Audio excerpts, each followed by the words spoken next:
Okay, so we had the live stream today, and it just made me think about something.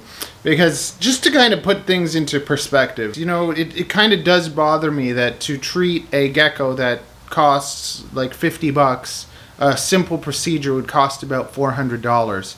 And some people say, it's disgusting, there's no price on an animal, and it's to me, it's nice to like think that way. But now let's put it into perspective. Let's just imagine the same thing happened with your cat or dog.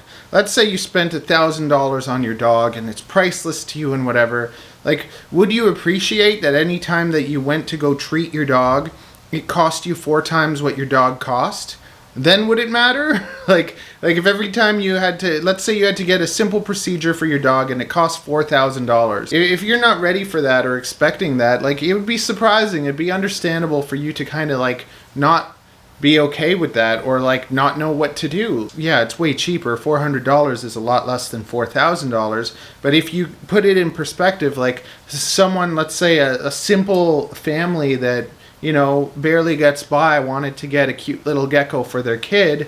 And yes, they should be able to have the money to provide for it, to take care of it properly and everything. But not everyone is so well-to-do as others. And maybe, maybe they wouldn't be able to afford to fix it. And then they're in a crappy situation. And just the health care of our animals, the pricing and stuff, lots of it is a little bit unfair, and at the same time it's fair because these people that want to become vets have to go to school for such a long time to become it, and then lots of people in the exotic industry don't really want to go to vets because they're so expensive, but then because less people want to go to them, they have to end up charging more and stuff for all that stuff too. So anyways, that's what we were talking about in this stream. Someone said, it's disgusting to kind of think that way. How would you feel if your kid got sick? Would you just like expect her to like, you just toss her aside or put her down or something? And I really don't believe that you can compare the value.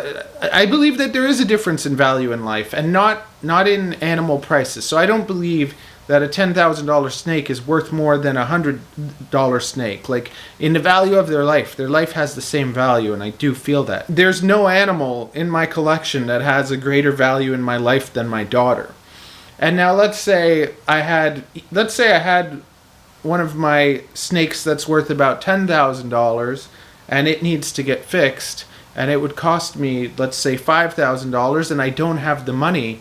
I think that it would be irresponsible to then, treat that animal or take out a loan or something and risk my whole family over that animal, because that animal, it's nice and wonderful and everything, but it's not worth as much as my family. It's not worth as much as my daughter.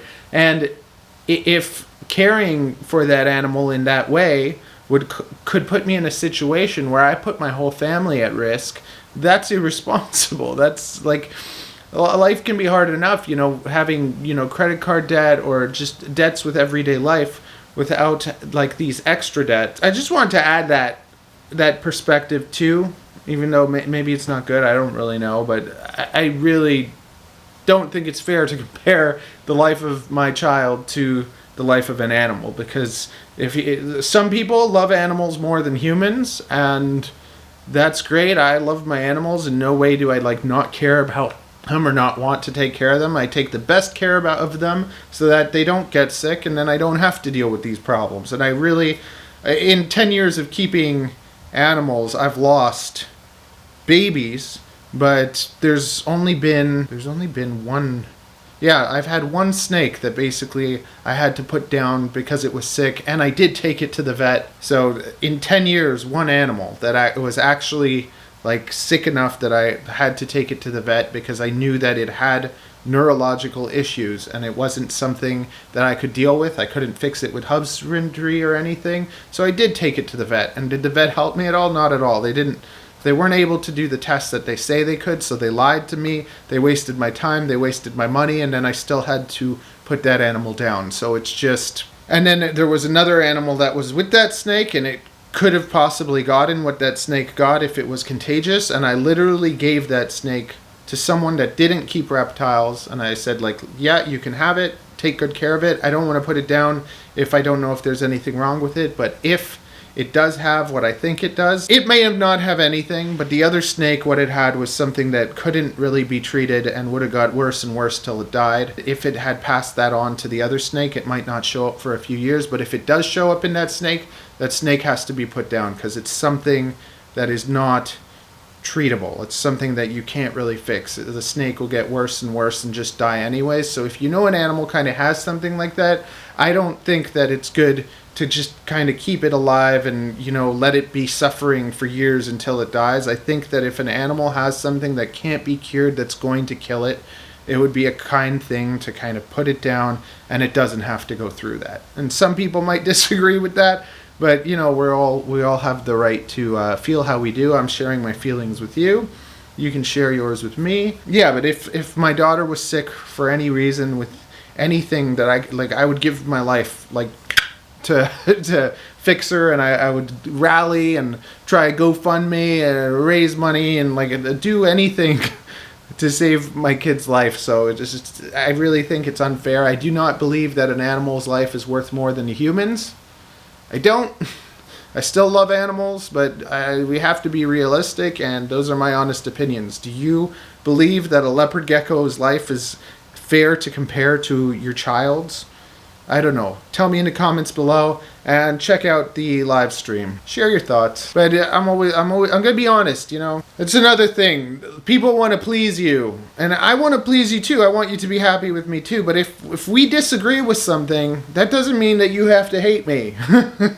We can disagree, we can debate, we can talk, and by debating and talking, this is how we change people's opinions. You know, if you can make enough of a case for me to believe something, or I can make enough of a case for you to believe something. I don't want to devalue the way you view your animals. If you view your animals as more valuable than a child, then good for you. Discussion and debate is how we get places.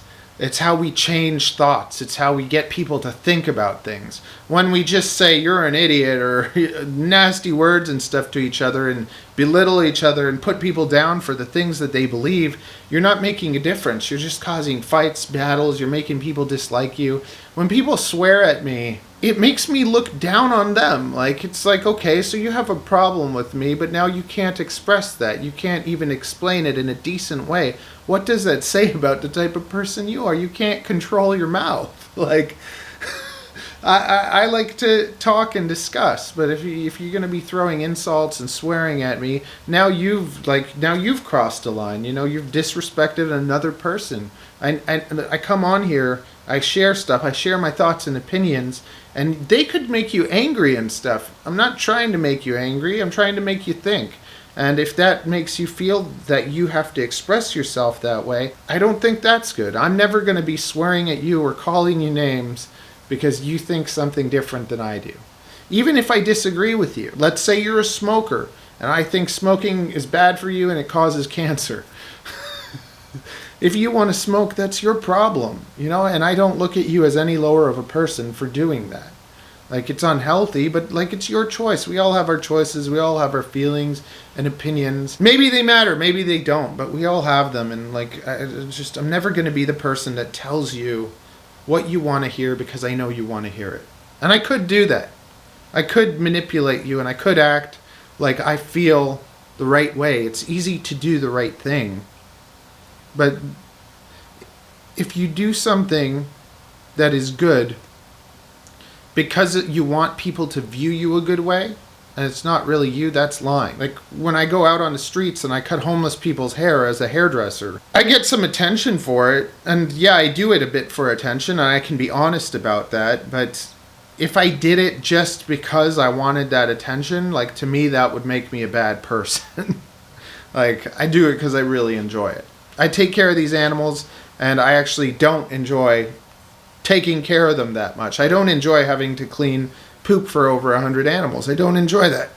But I do love my animals, and so then I have to do that. It's like you have a baby, and you have to wipe her diaper. Do you love cleaning the diaper? No, not at all, but you love your baby, so you do it. So it's the same thing. Like, keeping as many animals as I do is not that enjoyable. So you people that are thinking about, like, you know, breeding and doing that, like, it's fun and exciting, but after like years and years of cleaning so much poo, it can become a chore, and you don't want it to be like that. So I always encourage people to really enjoy their animals more by keeping less of them.